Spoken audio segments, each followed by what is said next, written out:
আসসালামু আলাইকুম। বাংলাদেশ বেতার গোপালগঞ্জ। খবর পড়ছি সিফাত আবদুল্লাহ। শরীয়তপুরে জেলা পর্যায়ে নিরাপদ খাদ্য বিষয়ক জনসচেতনতামূলক কর্মশালা অনুষ্ঠিত হয়েছে। গতকাল শরীয়তপুর পৌরসভা অডিটোরিয়ামে দিনব্যাপী এই কর্মশালা অনুষ্ঠিত হয়। কর্মশালায় বিভিন্ন পর্যায়ের ১০০ জন অংশগ্রহণকারী উপস্থিত ছিলেন। কর্মশালায় নিরাপদ খাদ্য বিষয়ক সচেতনতা সৃষ্টি করতে পাওয়ার পয়েন্ট প্রেজেন্টেশন উপস্থাপনা করা হয়। এছাড়াও উপস্থিত অংশগ্রহণকারীদের মধ্য থেকে নিরাপদ খাদ্য বিষয়ে পরামর্শ প্রদান করা হয়। জেলা প্রশাসক তাহসিনা বেগমের সভাপতিত্বে প্রধান অতিথি হিসেবে উপস্থিত ছিলেন বাংলাদেশ নিরাপদ খাদ্য কর্তৃপক্ষের সদস্য আ.ন.ম. নিজামুদ্দিন। বিশেষ অতিথি হিসেবে উপস্থিত ছিলেন জেলা police super Nazrul Islam, civil সার্জনের প্রতিনিধি সুমন কুমার পোদ্দার, পৌর প্রশাসক ওয়াহিদ উদ্দিন। ফরিদপুরে শারদীয় দুর্গাপুজো উপলক্ষে গতকাল জেলা পুলিশ সুপার কার্যালয় সম্মেলন কক্ষে জেলা পুলিশের উদ্যোগে সাংবাদিকদের সাথে এক মতবিনিময় সভা অনুষ্ঠিত হয়েছে। সভায় শারদীয় দুর্গাপুজো উপলক্ষে জেলা পুলিশের বিভিন্ন প্রস্তুতির কথা তুলে ধরা হয়। এ সময় জানানো হয়, দুর্গাপুজো উপলক্ষে জেলার নিরাপত্তা ব্যবস্থা বাড়ানো হয়েছে। একই সাথে প্রত্যেকটা মন্দিরকে সিসিটিভির আওতায় আনা এবং ইফটিজিং ও কিশোরগঞ্জের তৎপরতা বৃদ্ধি না পায় সেদিকে লক্ষ্য রাখা হবে।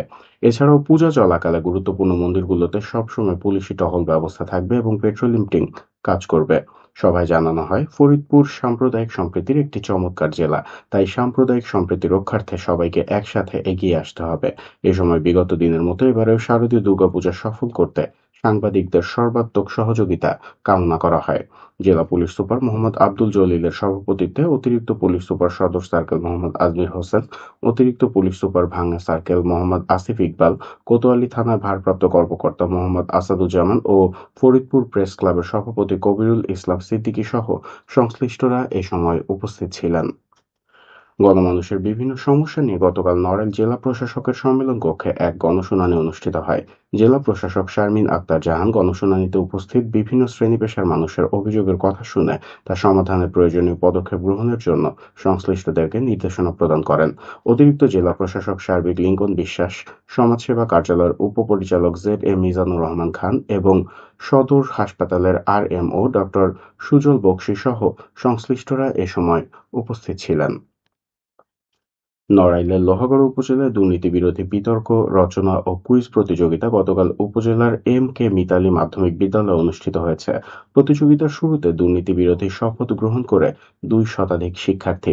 দুর্নীতি দমন কমিশনের সহযোগিতায় লোহাগড়া উপজেলা দুর্নীতি প্রতিরোধ কমিটি এই অনুষ্ঠানের আয়োজন করে। এ সময় বক্তারা দুর্নীতি প্রতিরোধের মাধ্যমে দুর্নীতিমুক্ত একটি সমাজ গঠনে শিক্ষার্থীদের মুখ্য ভূমিকা পালনের আহ্বান জানান। উপজেলা দুর্নীতি প্রতিরোধ কমিটির সভাপতি সৈয়দ জিহাদ আলীর সভাপতিত্বে বিদ্যালয়ের প্রধান শিক্ষক দীপঙ্কর সাহা, বিদ্যালয়ের সভাপতি শাহ আলী সাইফুল্লাহ মামুন ও সুশীল সমাজের প্রতিনিধি সহ বিদ্যালয়ের শিক্ষক শিক্ষার্থীরা এ সময় উপস্থিত ছিলেন। মাদারীপুরে রাজৈরে ইয়াবাসহ ২ যুবককে গ্রেপ্তার করেছে পুলিশ। রাজৈর থানার অফিসার ইনচার্জ মোহাম্মদ মাসুদ খানের নেতৃত্বে গতকাল রাতে টেকেরহাট শঙ্করদী এলাকায় এই অভিযান পরিচালনা করা হয়। অভিযানকালে বাদল মুন্সি এবং নাসিম শেখ নামের ২ যুবককে আটক করে পুলিশ। তাদের কাছ থেকে ৭০ পিস ইয়াবা উদ্ধার করা হয়। পুলিশ জানায়, মাদক বিরোধী অভিযান নিয়মিতভাবে পরিচালনা করা হচ্ছে। এছাড়াও আটককৃতদের বিরুদ্ধে আইনানুগ ব্যবস্থাও প্রয়োজনাধীন রয়েছে।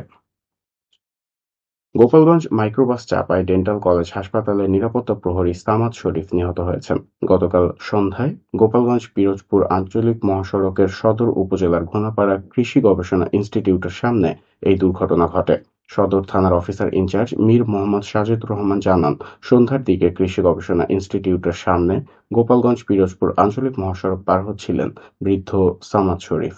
এ সময় পিরোজপুরগামী একটি মাইক্রোবাস চাপা দিলে তিনি মারাত্মক আহত হন। পরে স্থানীয়রা তাকে উদ্ধার করে ২৫০ শয্যা বিশিষ্ট জেনারেল হাসপাতালে নিয়ে আসলে কর্তব্যরত চিকিৎসক তাকে মৃত ঘোষণা করেন। সবশেষে আবহাওয়া।